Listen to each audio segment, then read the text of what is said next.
캘리포니아주 주지사가 폭탄 선언을 했어요. 2035년부터 캘리포니아 주에서 내연기관 자동차 판매를 금지하겠다라는 행정명령에 서명을 했습니다. 안녕하세요. 오늘은 현대차 이야기부터 해볼까 합니다. 현대자동차가 내년부터 그 유럽의 온실가스 배출 규제 강화 때문에 벌금을 무려 3조 원 이상 내야 된다라는 주장이 나왔습니다. 이 비용이 무려 현대차 영업이익의 86%나 된다고 하는데요. 무슨 내용인지 한번 이야기해보죠. 국회 더불어민주당의 양이원영 의원이 최근에 자료를 냈어요. 올 3월에 자동차 분석 시장 전문 업체죠. 자토 자료를 분석을 해봤더니 지난해 현대기아차가 유럽에 수출한 자동차의 평균 이산화탄소 비용이 126.5 그램 퍼 킬로미터라고 해요. 배출 기준보다 31.5g을 초과했다고 합니다. 이유가 규제 기준이 무척 까다롭잖아요. 완성차 평균 판매 대수를 기준으로 95g을 넘지 못하도록 되어 있거든요. 내년에는 측정 방식도 바꿔가지고 더 엄격하다고 해요. 거기에다가 만약에 이걸 충족시키지 못하면 초과 배출되는 1g당 95유로, 우리 돈으로 13만 원의 벌금을 물린다고 합니다. 유럽은 배출 방식까지 바꿔서 내년부터는 WLTP 국제 표준 배출가스 측정 방식이라고 하는데요. 이걸로 바꾼다고 해요. 그러면 이산화탄소 배출량이 지금보다 평균 11% 정도 더 증가한다는 게 양이원영 의원의 주장이에요. 이 방식대로 계산을 해보니 현대차의 이산화탄소 배출량이 140.4g이 되고요. 그러면 초과되는 배출량이 45.4g이 되겠죠. 그러면 현대차가 지난해에 수출한 자동차 총수가 53만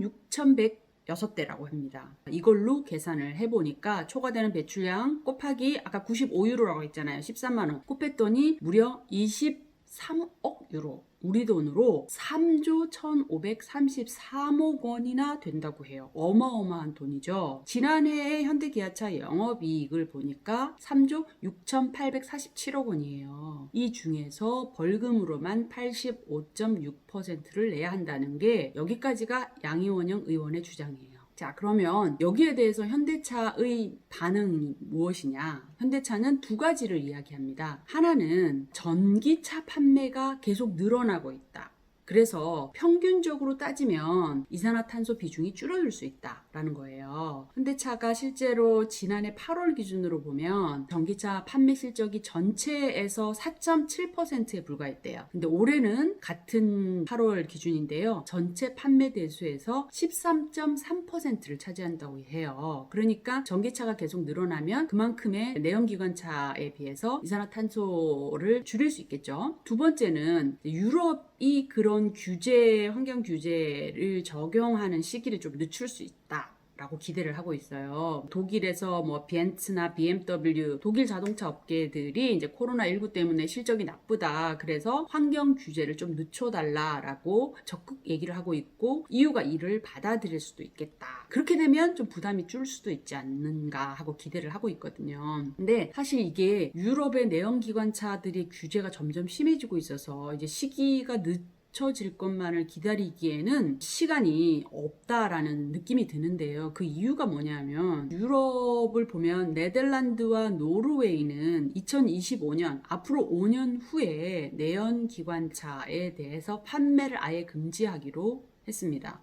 그리고 독일, 덴마크, 스웨덴은 2030년부터 내연기관차 판매가 금지됩니다. 영국과 프랑스는 원래 2040년부터 모든 내연기관차 판매를 금지하겠다라고 이제 발표를 했거든요. 그런데 보리스 존슨 영국 총리가요, 올 초에 그 발표를 뒤집고요, 무려 5년이나 더 시기를 앞당기겠다고 했어요.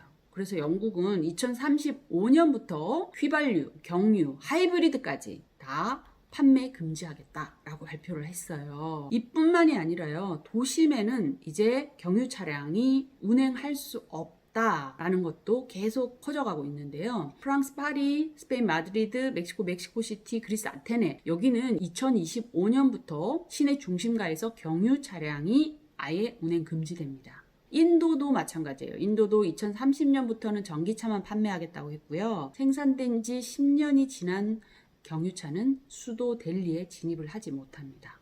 그래서 서울시도 발표를 했죠. 2035년부터 휘발유, 경유차 등 내연기관 자동차의 신차 등록이 안 되고, 그리고 기존에 등록된 차량이어도 시내 운행은 안 되는 걸로 발표를 했어요. 이게 유럽만 해당되는 사안이냐? 아닙니다. 미국도 가장 최근에 지난 9월 말이에요. 캘리포니아주 주지사가 폭탄 선언을 했어요. 2035년부터 캘리포니아 주에서 내연기관 자동차 판매를 금지하겠다라는 행정명령에 서명을 했습니다. 캘리포니아에서 최근에 어마어마하게 큰 산불 때문에 인명피해와 재산피해가 엄청 컸잖아요. 이게 다 기후변화 때문이라고 생각하고 있고, 그리고 캘리포니아는 환경에 있어서 가장 진보적인 입장을 취하고 있거든요. 그래서 만약 바이든이 이제 이번 미국 대선에서 당선이 되면 이런 환경 규제가 늘어나면 늘어나지 줄어들지는 않을 것 같습니다. 그래서 우리나라 기업들도 도태되거나 뒤처지지 않으려면 이런 규제를 규제로 받아들이지 말고 적극적으로 활용하려는 자세를 가져야 될 것 같습니다. 오늘은 여기까지 하겠습니다. 감사합니다.